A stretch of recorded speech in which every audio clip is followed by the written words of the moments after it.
Okay, let's get started then. Hi everyone, I'm Cheryl from TYHO, also known as TYHO. This afternoon, I'm joined by my colleague Gauri and TYHO therapist Alexis, who will lead today's session. To those who have attended our past two webinars, it's nice to see you again. To those who are new here, let me give you a short introduction before we start. So TYHO is an end-to-end therapy platform that provides accessible, convenient, and quality mental health support. We run these AMA webinars every month. So essentially, they're meant to provide our community with a chance to learn more about mental health related issues and speak with a therapist outside of a session. Because after all, how often do we get to do that, right? Okay, so today we'll be delving deeper into the ways you can strengthen your relationship with your partner. I have a few points to highlight before we start. The session will begin with a 10-minute presentation by Alexis, followed by a 35-minute Q&A segment. To post your questions, you can click on the Q&A button at the bottom of the screen anytime. Feel free to do so anonymously. You can also use the chat button to interact with one another or send us a message if you're facing technical issues. Lastly, at the end of the session, we'll be sharing a feedback form with you. All right, now let me introduce Alexis, our speaker for today. First of all, Alexis is a therapist at TYHO. Besides having almost a decade of counseling and coaching experience, she is also a registered counselor and clinical member with peak bodies in Singapore and Australia. Alexis works with adolescents and adults using mostly schema therapy and chair work dialogues. Her clinic includes chronic anxiety, attachment trauma, and men's mental health. Okay, so now it's time to hear from her. On to you, Alexis. Thanks so much, Cheryl. I'm very honored to be here sharing with all of us here today, and feel free to ask me anything or pop your questions in the chat function as well. So some of the points that we will cover today is firstly, the benefits of strengthening our connection with our partner. Secondly, strategies to build a deeper connection. Lastly, the importance of self-reflection and personal growth. I would like to start off by encouraging all of us here that by virtual that you guys are attending this webinar means that you do want to learn and grow in your individual self as well as a couple. So I would like us to think about what is one thing that we will hope to take away from this webinar today. Just one would do. Okay. So benefits of having a strong connection with one's partner. So I've come up with the 5 C's, right? The first C is having meaningful conversations. Right? Connection is the foundation of a relationship. It's not compatibility or chemistry. When you feel heard, understood, and accepted for who you are, that's connection. It always takes work. It's kind of like your Wi-Fi signals, right? Strong, weak, right? Connection is that, right? That's when we can have meaningful conversation with our partner.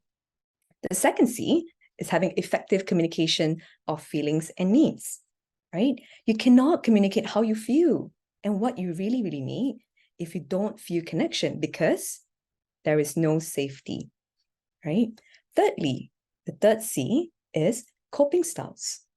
A lot of us may not be aware of how we cope in times of stress, right? We know of fight and flight, but how about freeze, right? Freezing. Sometimes we may neglect our partner's freeze response. For example, if they'll say things like, I don't know, or they just shut down. They don't respond at all, right? If your partner has experienced trauma with caregivers in the past, they cannot respond in the way that you want them to. And it's not that they do not want to, but they cannot respond that way, right?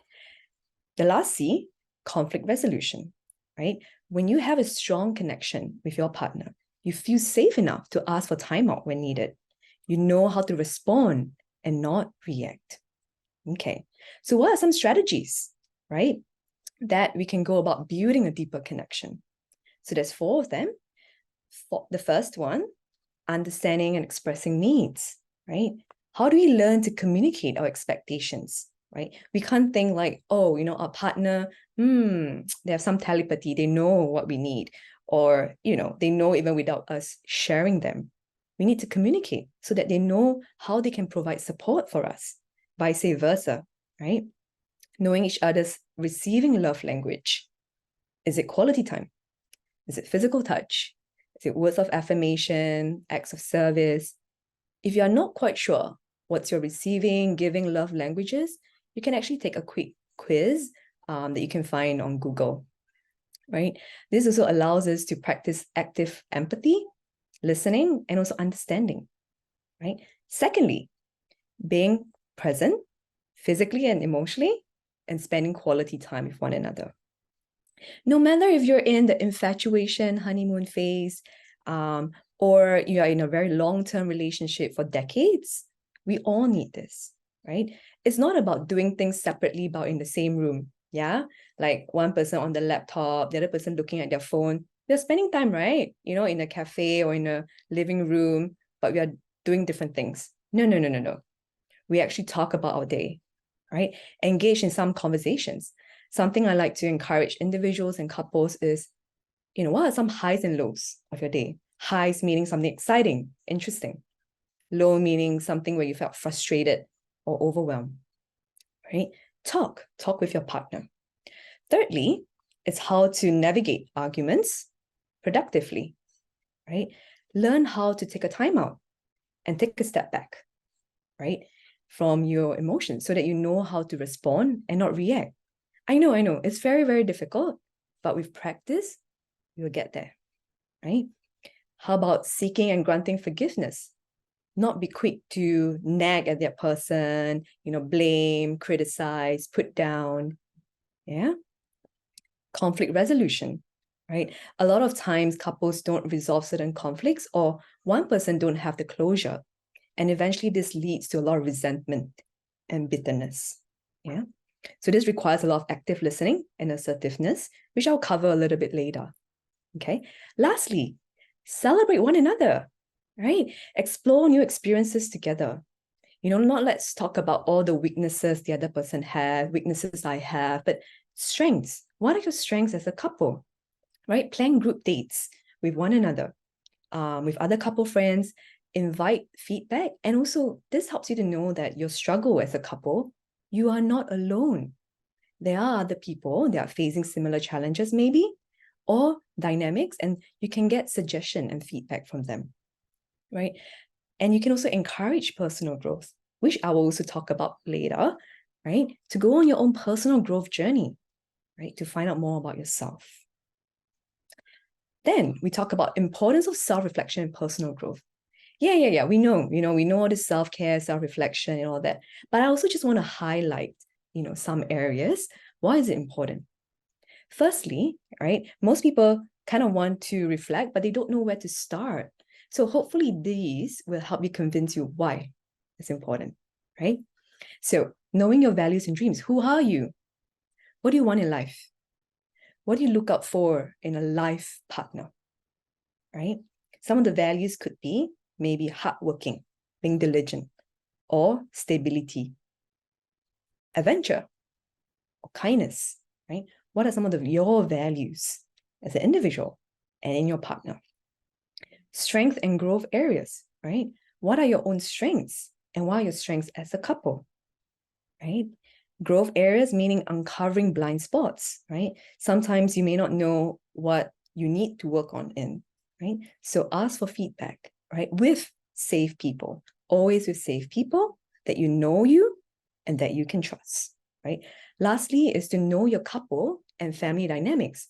A lot of times our dynamics in our relationship with our partner, right, actually does come from the way we interact with our family, right, which subconsciously we may or may not be aware of, right, that we bring into our relationship, right? This also helps us to have empathy and understanding for one another because of where we come from, yeah? So hopefully the above will help you in reflecting, right? So people might ask, Alexis, then you tell me all about reflecting, but how do we reflect, right? So firstly, right, set aside time. If you don't have time in your schedule, how are you going to reflect? You don't just reflect while, traveling on the train, on the bus. No. You have to set aside time, be it 5 minutes, 15 minutes, intentionally put it in your schedule, right? Find a safe space. If you don't find a good place, at home, how about a cafe or in a nature or somewhere where you can feel comfortable being yourself? Thirdly, to keep a physical notebook or folder on your phone, maybe on your iPhone, there's the notes function, or on your laptop, right? That is private that's only for your eyes, right? Fourthly, create a wish list. What are 3 things that you'd like to see in your partner, right? What are 3 things that you don't want to see in your partner? If your partner is also on this, webinar or doing on this reflection journey, you can share with one another, right? And lastly, if you feel like you're at a point where you can't share with your partner yet, share it with a confidant, someone that you trust, right?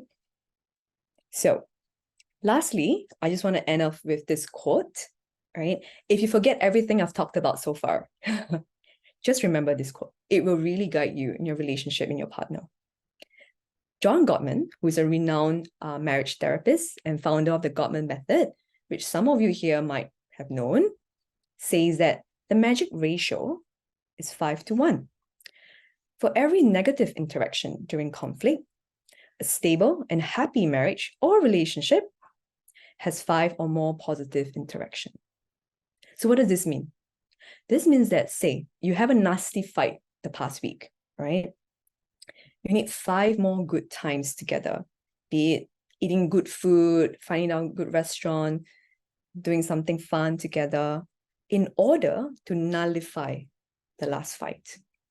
Hence, I do encourage you, right, and your partner to just build many positive memories together, because this will tide you through periods of distancing or timeout, conflicts in your relationship.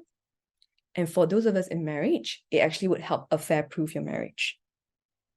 So again, I just want to emphasize that by virtue that you guys are here in this webinar means that you do want to learn and grow as a couple. So give yourself a pat on the back, right? So I hope that you have taken away that one thing from today's webinar. Thank you. So I'll pass the time back to Cheryl and Gauri to facilitate the Q&A. Okay, thank you so much for the presentation, Alexis. I'm pretty sure your ending line of the magic ratio is 5-1 will probably stuck with a few of us, right? Okay, so before we start the Q&A segment, please give me a minute to go through our 3 ground rules. The first is to respect the floor, where we listen when others are speaking or sharing, even if we may be in disagreement. The second is to keep an open mind and welcome the different perspectives shared. The last is to stay on point. Let's pose questions that are relevant to the topic, especially in the interest of time.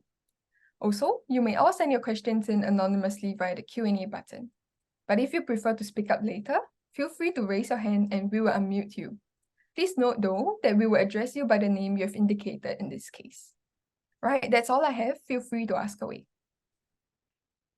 So you can either use the Q&A button at the bottom of your screen or the chat button at the side, or even raise your hand if you prefer to speak up.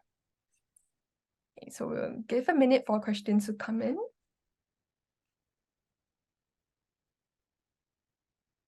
All right, Alexis, we have been up for you. This is how it goes. How can my partner and I navigate conflicts and disagreements in a healthy and constructive manner? That's a really good question. I think a lot of us have wondered about that, right? I think firstly, happy couples do not avoid disagreement, right? They resolve them while remaining respectful of each other. And I think about 2 skills that are very important. One is assertiveness, and the second is active listening. Assertiveness would help you to speak up, right? Because there's a lot of times, a lot of things are underneath the iceberg, but we don't talk about it, right? Active listening, meaning not be quick to judge or jump in and be defensive, but reflect. For example, if your partner is like, yeah, when you did this, I feel hurt, right? Instead of being defensive, you say, okay, I hear that you say you feel hurt. Full stop. Don't add the but, but, right? No, but, just that, right? Second part that I think about is to remind one another of your strengths as a couple, right? A lot of times we focus on the weaknesses in periods of conflict, but we forget what are our strengths as a couple and individually, right? Your partner's strengths may be your weakness. Your strength may be your partner's weakness, so it may not be always all your mistakes all the time or your partner's fault all the time. So it can be in both ways. So I'm not sure if that answers the question, but yeah, it's kind of what I thought about. All right, thank you for those insights. I think the point about saying but is really common because we have the tendency to sort of justify ourselves, right? So like we say, oh, we're hearing what you're saying, but this is how I feel, or this is what I think. Yeah, there is that tendency to sort of interject with our own opinions, which may not be most helpful during conflict. Yeah, so we talked a bit about conflict. Now, we have a few questions that are more related to avoidant attachment style. So I guess it relates to conflict in a sense whereby the partner is being more avoidant or evasive. Yeah, so this is how the question goes. What strategies would you recommend to communicate with a partner with avoidant attachment style? Yeah. I think firstly, it's quite interesting because I think in Asian couples, right, there are a lot more people with avoidant attachment, right, because they are very emotionally inhibited. So there's no wrong, there's no bad or good attachment styles, right? And I think I just wanted to correct that understanding. Okay, so how do we communicate with them, right? A lot of times they don't want to shut down intentionally, but they do not know what to say. So instead of saying, why are you not talking to me? Like, I'm telling you all these things. Why are you not responding? Right? Maybe asking them questions like, do you need some time to think about it? And then hear what they say. They probably say like, yes, right? But then narrow it down and say, okay, how much time is suitable for you? Or like, how much time is good lah, right? And hear what they would say to you. Yeah, because sometimes they do need time. It could be days or weeks to process. But insight for you, for someone that is more anxious, attached, right? They will be like, I want an answer now. I can't go to bed without an answer, right? So that's where you have to manage your own anxiety and insecurity, right? But to respect your partner that they need space. However, the accountability is the time frame. It's not, okay, I'll give you space and then forever don't talk. But, maybe a few days, like, do you need a week? Okay, let's talk on, I don't know, this weekend when we meet, for example, right? So I would say that might be helpful. So you can try that and let me know how that goes. Yeah. Yeah, I guess giving our partners time and space is quite important, but I really like the point about you posing questions, right? So as much as we give them time and space, we also have to know how much time is it that's needed.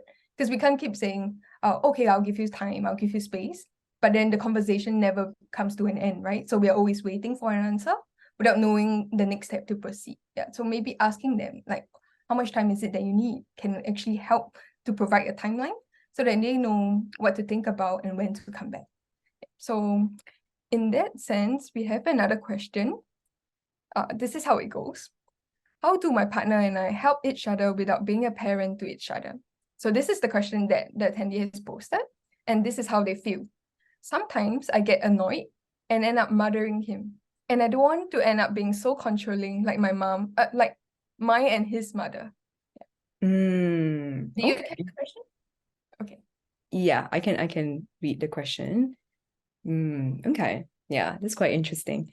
Yeah, I think it's, a lot of times, sometimes we might play the role of the caregiver, right?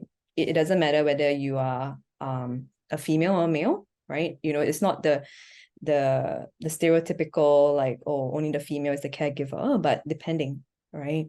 And sometimes we might feel the need to save someone, right? We are like, oh, this person is not really doing right, and we want to jump in and help them do something. So, it's for us is to kind of help us to pause, right? Stop what we're doing and like think and reflect. Okay, is what I am going to do next or say next going to be beneficial for my partner, right? Because if we're taking too much responsibility and too much, what I call, like we draw our boundaries too narrow, right? A lot of times we don't give our partner that space to actually take ownership and take responsibility, or to see that person can step up. Yeah, because they know that you will always be there to save them, right? And that is a form of enabling behavior. And we don't want that. I know it's very hard because again, right, a lot of times how we react in couples dynamics, it's from the way that our family is like. But I mean, it sounds like for you, Serafina, that you kind of realize that you don't want to be controlling, but you find it hard to do that. So a lot of times ask yourself, why are we being controlling? Is it because we feel that we don't want to be criticized, or we don't want to say that we are not doing a good job? So what's the reason, for being controlling? So that's my reflection question back to you. Yeah. Okay, thank you for the insights, Alexis. I guess we have a similar question that comes up. Maybe not so much about mothering, but about repeated patterns in a relationship. So this is how the question goes. How does one manage repeated patterns with our partner? For example, having to constantly nag about the same thing but seeing no change. Okay. Yeah. What's that quote, right, that says that insanity is doing the same thing over and over again, but expecting different outcome? Okay, I'm not getting it right, but something like that. So I can imagine for you, right, Karine, it's so frustrating. I think firstly, it's frustrating and overwhelming because you're trying to talk about the same thing, but then your partner is not changing, right? I wonder if setting a time where you guys can talk, right, reflecting what you are observing, right? For example, like, okay, so and so, or like, dear, like I see that every time I talk to you about this thing, I feel very rejected or hurt. Share with your partner how you actually feel. Yeah, when I see that you're not changing, when I'm sharing with you something that is very important to me.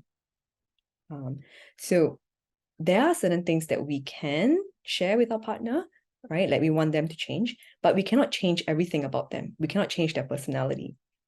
And I think that's what I, try to share with a lot of my clients, that we cannot change personality, but we can see how we can work together. Yeah.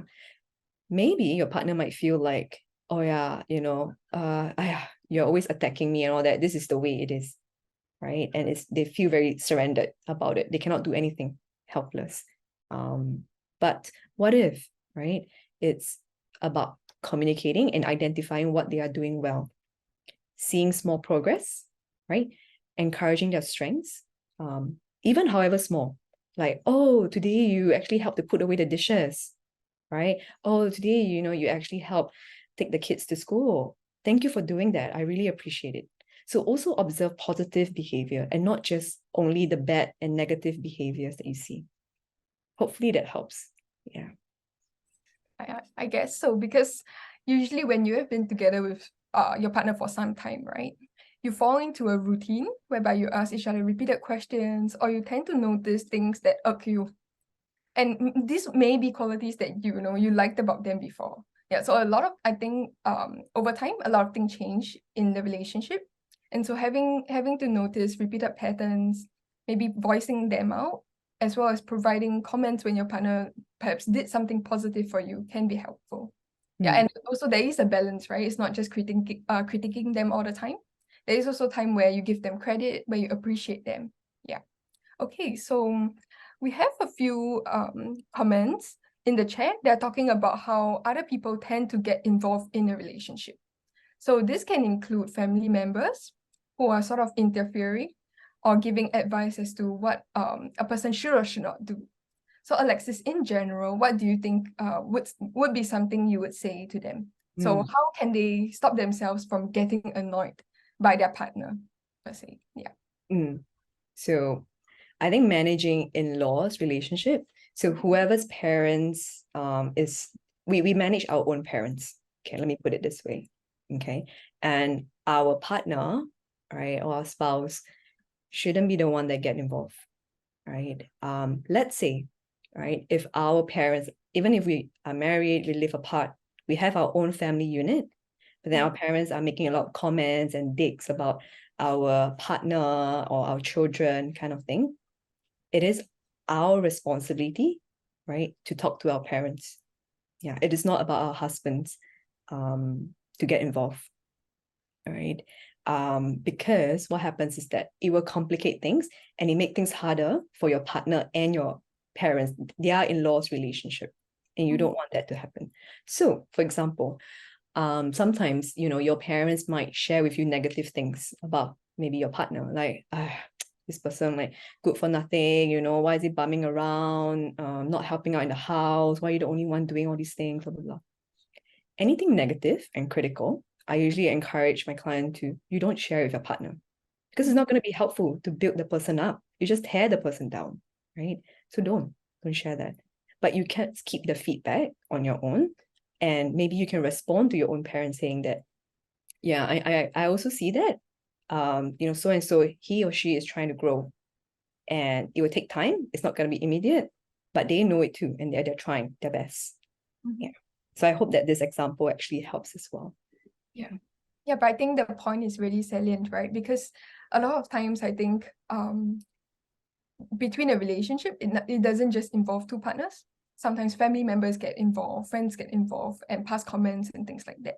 So instead of relaying like the negative criticism or feedback to our partner, maybe we can try to be the mediator in this sense, but also still preserve our own boundaries as how much someone should say or have a say in your relationship.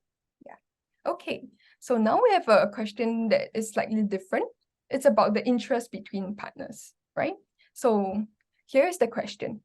My partner and I have very different interests, and he doesn't actively take any interest in mine. How do we find common ground? Okay. Yeah, I'll be interested to find out, right? Thanks for sharing that, Devon. Is what attracted you to your partner in the first place, right? When you say that you'll have very different, interests, how do you guys bond? What do you guys do, right? You don't have to have many common interests. You can just have one, right? For example, it can be maybe like you like good coffee, or you like to eat good hawker food, right? So that's that thing, right? Or you like to decorate your house, or you like to visit your friends and their families, right? So that can be, in a way, something you'll do together. It may not be an interest, right? But if that's something that doesn't quite work, right, it could also be you can take the initiative to join that person in their interest. So for example, right, quite in a typical dynamic sometimes, that could be maybe your partner enjoys video gaming or playing computer games, right? And always talking, on Discord or like, shooting. And it's like, how are you going to relate? Because you don't actually enjoy it, right? What if you just pull a chair and just sit beside him and just, see what they're doing and ask questions, as long as it doesn't annoy the person, I guess. But your presence actually mean a lot, right? Because then you can kind of comment and be there and observe what they're doing and say like, oh, wow, actually you're very good at what you're doing. You're good in like multiplayer games, maybe. So then that's where you can also encourage your partner. A lot of times we don't do enough encouraging, but we pick out things that we don't like, right? And then we are like, oh no, I think they have no interest in such and such. Yeah. So I'm not sure if I answered the question, but hopefully that helps. Yeah. Okay. It is common for people to have different interests, right? Between friends, partners, siblings, and all that. So maybe by putting in a little bit more effort, just accompanying them while they're engaging in the activity can be a good start. Yeah.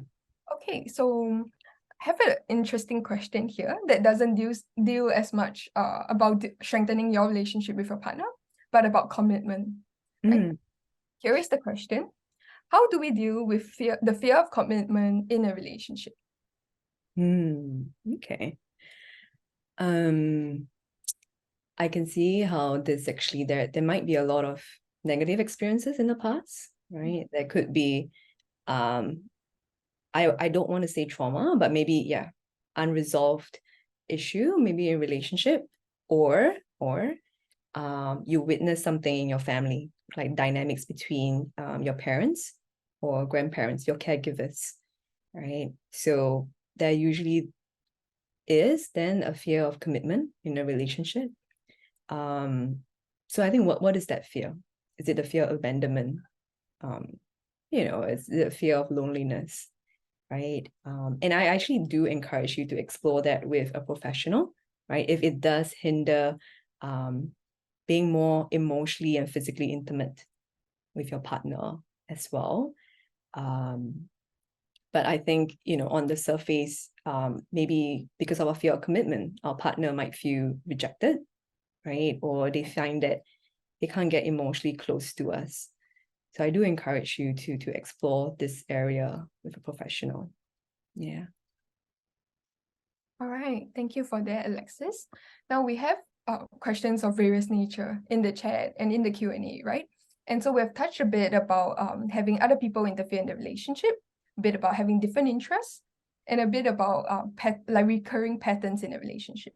So now something a little bit heavier is about the when is it time, to understand where a relationship has run its course, when it's terminating. Yeah. So a question that we got is, when is it time to get a divorce? Okay. Yeah. I think it comes down to values, right? For me, I feel like when couples come to me or individuals, I can't make the decision for them whether to get a divorce or not, right? I think at the end of the day, for you to come to this point, there must be a lot of things that you've tried, right? And a lot of helplessness. You feel like you've tried everything. But if anything, I don't know exactly where you're at, right? But I do hope that you can explore couples counseling. But let's say if you did, right? And your partner actually joined you with the couples counseling and you still feel like you want to get a divorce, yeah, you can. Yeah. But at the same time, right, sometimes we think that having a divorce means being freed from a lot of pain and different things. But actually it's the opposite. If we study out our research, right, under the Holmes-Ra stress scale, divorce is akin to the death of your partner. Okay, death of your partner. So that means if you stay in a marriage, your partner passed away. That's how much divorce causes stress. So that's why I'm always very mindful. And I will never facilitate a session where it'll make you choose, but it has to come from within yourself. When you come to terms of it and you decide after you've tried everything, you've given your best, and this is the best way to do it, okay. Yeah, then it is your choice, right? But I would encourage you to dig deeper and even list down pros and cons. Talk to a professional or talk to someone, a confidant that knows you really well, that can walk you through. Because some days when you're emotional, you might, okay, I want a divorce. Some days when you're feeling good, like things are improving, and you're like, okay, maybe not, let's wait for a bit. So I don't know what situation you're in, right? But I would encourage you to find different ways, right? I know it's tiring. It can be overwhelming. Yeah, but do what you can within your own limits lah. Yeah. Thank you so much. That's really endearing, because many a times when people think of divorce, they generally have built up feelings from long ago, right? It's not like a sudden decision, like, oh, I just want to divorce today, something like that. There may have been a bit of grief, resentment, and anger that has built up over the years. That's maybe struck this thought in their mind, right? So it's never an easy decision to make, but we hope that, the attendee gets some advice and knows maybe the next step forward. Just not the ultimate goal yet, but maybe just next step, what do they want to do? Yeah, that can be a helpful start. All right. Okay, so moving on to our next question. How do we reduce the fear of intimacy and the feeling that I am never good enough for him or her? So it's quite similar to the fear of commitment, right? The intimacy. I guess I will address the second part, that feeling that I'm never good enough for him and her, or her, right? For them, let me, to put it easier. So the sense of, would you say, shame, right? Maybe a bit of defectiveness, right? That no matter what I do, I'm not good enough, right? So I don't know what your partner's response is. Are they very affirming or are they very critical, right? Sometimes because when we don't resolve things in our past or with, our families of origin, it does affect our present relationship, right? Maybe we might choose partners that choose to put us down subconsciously, they don't mean it, but they criticize, they belittle, they say that, oh, when you wear this, it makes you look fat, it doesn't make us look good as a couple, maybe, right? Or like, oh, you gain weight, or what happened to your face, things like that. Is it like that, or the other way around, where your partner actually is very affirming, right? Very encouraging, like, oh, babe, you look really great. I really like it when you do this, but yet inside you still feel not good enough. So it's a bit different. But I guess the sense is, I would say positive affirmations helps, right? So practically what would look like is, if you have a stack of Post-its, and I used to do this actually for myself a couple of years ago, right? So writing things with I am statements. So you can take like 3 to 4 different Post-its, colored Post-its. You can stick it on your mirror, right? In each Post-its, you can write like, maybe what you find hard to believe in is, I am pretty. Or maybe another one is, I'm loved. Or another one is, I'm good enough. Or I'm enough, right? And then you stick it on your mirror, whether it's a bathroom or in your dresser. And every day, just look in the mirror, because you look in the mirror every day, right? When you do your stuff, and then just recite it under your breath, just once every day. It may not seem much, but if you do it every day, you might see a difference in a week. Try that. Right, thank you for the suggestion, Alexis. Because feelings of insecurity can come up no matter which point of the relationship we are at, right? So for individuals who are maybe dealing with a partner who's not feeling so good about themselves, maybe something we can try is being specific in our compliments, I'd say. So apart from saying something nice about them, you can go down to a detail about, oh, what you liked about them. Like, okay, they're wearing a yellow dress today, so that really brings out, the color of their eyes or something like that. So something that sort of is more specific can come across as more sincere and more detail-oriented as well. So hopefully that helps that person, at least for that moment, to feel slightly better about themselves. Although when it comes to dealing with insecurities, it's probably a longer process, right? It can't just be dealt with through compliments. Yeah. So, but that can be a start to maybe engage your partner in a conversation. Okay. Yeah. So besides that, we also have a few questions that center around individuality as well as togetherness. Okay. So this is one question that we had. How do you maintain a healthy balance between individuality and togetherness in your relationship?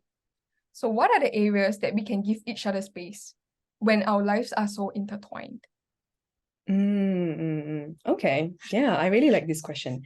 It does come under the couple and family dynamics, which I briefly mentioned, right? So before we talk about as a couple, right? How about your own family? How closely connected would you say you are? And how flexible are you when it comes to rules, right? Some families are very, very rigid, but then they are quite connected. Okay, I would say it's still fairly balanced. But if you're the opposite extremes, right? You are maybe unconnected and super rigid, then there's a huge unbalance. So that would also affect the way you bring it into your own couple dynamics as well, right? So in this case, what can we do, right? I think understanding where our families comes from is not so much, oh, let's be each other's therapists. No. We're not going to do that, right? But it's to help each of us to see where we're coming from and give empathy, right? It's like, wow, it's quite difficult that, your family is like that. What do you think can help? Like, can we explore ways to problem solve together as a couple, right? So when we problem solve, don't just think on your own, but problem solve together as a couple. I think a lot of times we have a lot of our own ideas, right, as individuals, but we don't really share them, in our conversation with one another, because maybe there's the sense of fear of being judged, right? Or, you feel like your partner may or may not like it when you are bringing out certain things like that are too deep, right? What I'm saying is that you don't always have to talk about intense things like that, but mix it up, right? As much as you have fun, hang out, connect, but connection can also be a time of talking deep stuff. So that's when you can explore this and problem solve together. Yeah. So I'm not sure if that is helpful. Yeah, I guess so, because it is true that in a relationship, couples their lives are often intertwined, right? Maybe it's about children, maybe it's about daily routines, sometimes even about work. Yeah, so taking a moment to just reflect and maybe just see what you both can do together can be helpful, instead of just making the decision on your own.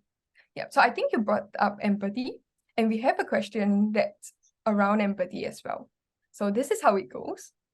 How to learn to be more empathetic and nurturing with my partner if it does not come naturally.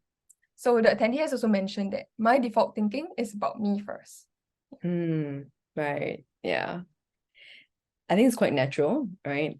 The funny thing is, as generally as human beings, we are quite selfish as people. We think about our own interests first. Even if you're giving to others, right? If you think that yourself as a caregiver, right? You give to others, but you want somebody to say thank you. You want them to affirm that you have done something well. So naturally, I would say, as human beings, we are quite self-centered. So you're not alone, right? If your default is thinking about me first, right? So how do we be more empathetic and nurturing, right? So for example, if let's say your partner shares certain things with you, you don't know what to respond, right? Maybe you can ask questions instead of focusing on yourself and like, oh yeah, I also blah, blah, blah, blah, blah. It's their turn to talk, right? So pause instead of maybe talking or be quick to talk about yourself. Give them the space to talk. That's one. I think second thing, something that I do, not just in my relationship, but also in my friends, right? At a personal self-disclosure, I'll be saying like, oh, I have this tendency to, want to talk about myself more. But if you notice it, please, let me know, right? Give me feedback about it. Because sometimes we may not know about that. So maybe you can ask your partner to also help you grow in this area. And in what specific ways does your partner want to be more empathetic and nurturing? Yeah, because maybe there are certain things that they are looking out for. Yeah. Okay, I think that's really common. So even I do it myself, right? Sometimes we just start talking about ourselves, not really because we want to show that, oh, we are also in this situation or we have it worse or things like that. Sometimes it comes unconsciously. You just want to relate to your partner, to share that you have had like a similar experience in the past. Yeah, by being more aware and even communicating it to them. So telling them to let you know, if you have overstepped or if they just simply want to listen, can be helpful. Yeah, because what I saw online, right, previously was about how you should communicate with your partner, whether you want advice or you just want a listening ear, because it's very different. And Yes. sometimes as a partner, we don't know which route to take, right? And we end up doing a bit of both and not giving our partner, the support that they need at that point in time. Yeah. Okay, thank you for the insights. So the next one, I think a similar question has come up before about being annoyed in a relationship, but this one goes like this. How does one manage themselves if they're constantly easily agitated or irritated with their partner? So it's less about managing the partner, but managing the individual's own emotions. Okay. I have a quick acronym, right? I can share with you. It's called STOP. So stop, right? If you think about if you're driving on the road, the stop sign, right? So stop goes like this. S, meaning really stop, like drop everything, right? Stop whatever that you're doing. Let's say you're in the middle of the conflict, right? Suddenly catch yourself and stop talking, right? T is to take a step back. Whether is it physically taking a step back, which will be helpful, or mentally taking a step back. Yeah, it's like, okay, I need some time out. For example, just saying something simple like that. O is observe. Observe your thoughts and feelings. What are you triggered or agitated by about your partner? Or is it that you yourself are already feeling frustrated about something, but then you are just lashing it out on your partner because they just did something that you don't like, which normally doesn't tick you off, but today somehow, you're just triggered by them. So observe your thoughts and feelings, right? P is proceed mindfully, right? Now that you know what you're thinking and feeling, maybe by this time, you might have cooled down by 5%. That's enough. You don't have to cool down completely. By 5%, that's fine. P, proceed mindfully. Okay, maybe take a breather, right? You can take a deep breath, like, okay, and then talk rather than get agitated and irritated. Saying things like talk, meaning I feel very frustrated and angry when you do this. Yeah. So use I statements, right? Instead of you did this, you did that. But how does what they do affect you? I feel this. I think of this when you do this. It makes me feel like I want to do this when you constantly talk to me about your family, maybe, which I don't like your parents and blah, blah, blah, but you just bring it up again and it triggers me. I feel very angry when you say that. Yeah. So talk about that. Hopefully STOP does kind of help. Yeah. Yep, Gauri has helped us to paste what STOP means. So maybe everyone can take some notes and just practice. Even if you're not able to do all four, right? You can just go with the first one first. Stop talking. Because essentially that's really what triggers our partner. Like when we just start ranting, start complaining about them at the beginning, right? Even though we are just expressing how we feel. Sometimes there is a better way to go about it to channel the anger more productively. Yeah. Okay. So on that note, we have another question on conflict, but it also deals a bit with distance and infidelity. So here's the question. How can I connect with my partner after a period of distance, conflict, or infidelity? Wow, this is a loaded question, right? So it may not cover everything, right? But I think before I share that, I just want us to know that connection is an art. It's not a science. Okay, so whatever that I'm sharing, right? It's not like hard and fast science, like, oh, it's prescriptive, but it's a bit descriptive. Okay, so let's break it down. So distancing, right? I have a client that had like 18 years of marriage together and only realized that their partner is emotionally unavailable and avoidant, right? And now they are in a period of timeout for quite a while, actually, I think a month, right? So in this sense, that distancing, what can we do, right? Other than whenever we have timeout, we have to have a deadline. We don't just say timeout with an indefinite deadline because it gives the other person a bit of anxiety, okay? So with that deadline, then initiate to reconnect. Don't have to wait for the other person to do so or like keep tabs on your relationship. I think people like to do that. Like, oh, in a relationship, we should give 50-50. I've always give 60 or 70 and then that person gives takes more of it and gives only 30. No, in a relationship, each person needs to give 100%. Let me repeat that. In a relationship, each person has to give 100%. It's not 50-50, okay, to make up 100. Yeah, so let's not keep tabs on that. In terms of conflict, right, other than taking a time out, right, there are actually a few steps, like I would say 10 steps when I help individuals how to resolve conflicts. But the first part is always after the timeout, sharing about what you feel, think, and need. Okay, feel, think, and need. What do you need from your partner? What you do not need from your partner? And lastly, apologize if necessary. Don't just apologize for the sake of it, right? Apologize for what specifically you think has hurt your partner. That brings me to my last part, which is seeking and granting forgiveness. Okay, meaning the person that hurt someone, you need to be seeking and asking for that person's forgiveness. Whether that person forgive you or not, it's not within your control. But in a relationship, if you love and you want to connect with your partner, right, you need to ask for forgiveness. And the person that has been hurt, right, so-called the victim, sometimes we are in our critical self, very punitive, right? We want to punish that person by not talking or not forgiving that person. Don't do that, right? So think about how we can grant forgiveness. Maybe not right away, definitely not right away, but maybe as time passes, right? Think about it and how you can grant forgiveness to your partner. The last part about infidelity, right? Other than the seeking and granting forgiveness part, I guess also knowing your limitations as a partner in a relationship, right? If let's say this infidelity has been going, it's an ongoing infidelity, right? It's not like a one-time thing. It has been happening multiple times, coupled with maybe your partner is also going through some things on their own, so maybe addictions. That's when you have to reach out to a mental health professional. It's beyond you. So your role is to encourage your partner to seek help. Yeah. So we also need to know our limitations as a partner. We cannot do everything because we are doing our best to connect and to love. We want to repair the relationship, but we also have to know where we need to reach out for help. Yeah. So again, connection is an art, right? It's not a science. So hopefully that's helpful. Yeah. Okay, thank you so much, Alexis. I really like the point about forgiveness because it really doesn't mean just forgetting what your partner has done, right? Or even making an excuse for them.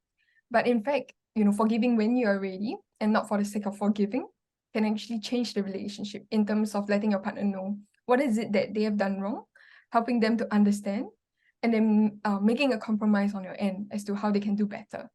Yeah. So we have a bit more time, so I'll take maybe 1 to 2 more questions. Okay, the next question goes like this. How do you deal with someone who is very articulate and opinionated when you are not in an argument?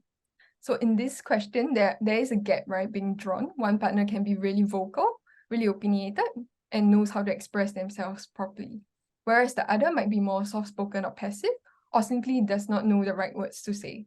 Yeah, so how can we deal with a situation like that? Yeah, I don't know if the person being opinionated and articulate means that they know how to express their emotions very well, okay? Because sometimes we might want to have the last say. Maybe that's your partner, right? They just want to find evidence, build up their case, be very lawyer-ish. No offense to any lawyer sitting here, but yeah, they just want to win, basically, right? They want to win the argument. Maybe that's where they're coming from. I guess, again, going back to the simple thing about active listening and assertiveness, right? Assertiveness meaning also sharing how you feel when your partner does that. I know I talk a lot about feelings, sharing feelings and needs, and it can feel very vulnerable, right? Because it takes a lot of courage to do that. Yeah. So I think when you're having deep conversation, this is a bit off the tangent. Don't do it in a public space, right? Do it maybe at home or in a room or in a quieter environment where you can really talk about deep stuff, right? So if your partner just kind of keep going on and that person is not just opinionated but loud, right? So you can say in a very assertive way, like, let me finish speaking first, right? Listen, just listen, take a breath, let me finish speaking first, then you can continue, right? And maybe you have to like increase your volume a bit, because sometimes when people get a bit agitated and opinionated, right, they can't hear. You would have experienced that before. So you can raise your volume a little bit. Yeah. If you feel like a face-to-face talking may not do, right, what you can do is you type down a script, right, of what are the things that you feel, that you need, that you felt when your partner, goes on and just shares their opinion freely, that is unwarranted opinion, right? You never asked for this, but they're just going on and on, right? You can either choose to send them a text maybe after, or you can be like, hey dear, blah, blah, blah. I have something that I wanted to read out to you because I know I cannot share this in person. So I wrote down something. Can I read it? Right? And then, yeah, read from whatever that you have written down. Okay. Yeah. But I think the more important thing is to have a bit of courage, right? Can you borrow courage from someone else? Or yeah, that courage matters. Yeah. Okay, thank you so much. I would think the suggestion on writing it down can help, because sometimes when we are facing our partner directly, perhaps in a conflict even, it can be very difficult, just to look at them and voice out how you feel at the moment. And things might slip away in that moment of like anxiety. Yeah, so having things written down and just asking them for a bit of their time to read it out can help. Okay, so maybe let's do one last question. This one can be really relatable to, different couples, no matter how long you have been in a relationship. So this is how it goes. What can a couple do if they are no longer growing on the same path or aligned in terms of values? For example, one prefers to be stagnant while the other is driven. Okay. So stagnant and driven are very general statements. So is it stagnant or driven in making money, or stagnant or driven in achieving life goals? So it really depends. What are some of the goals that you all have agreed on in terms of values, right? If that's something is a deal breaker for you. If it's a deal breaker, okay, I would encourage you to talk to your partner about it.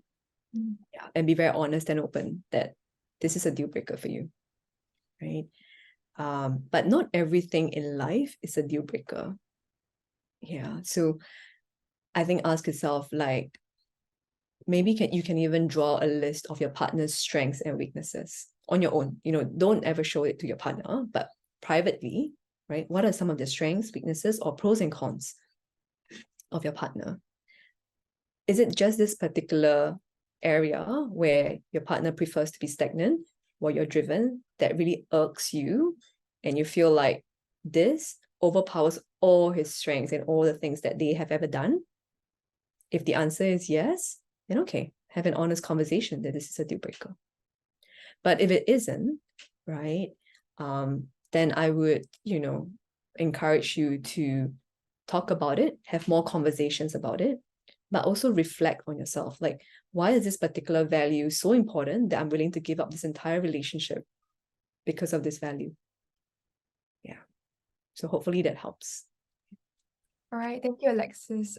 I think amongst all of us, growth is never linear, right? And then progress is also never linear, as we always hear. I think about this is that, you might grow at a certain rate and your partner at another rate. So somehow or another, even if you have had common goals at the start, things might change down the line. Yeah, so it is good to revisit like maybe what you have agreed upon, your strengths and weaknesses of your partner, and consider whether something is a deal breaker for you. Yeah, because I agree, like not everything is a deal breaker, although in that moment we might see something as a deal breaker itself. Yeah, I really love that. Yeah, growth is not linear at all. Yeah. Yeah, okay, so with that, we've come to the end of this afternoon's AMA. So thank you everyone for for participating so actively, and so sorry that we couldn't get to all of your questions within the hour. So nonetheless, we hope you have learned one thing or two about strengthening your relationship from Alexis.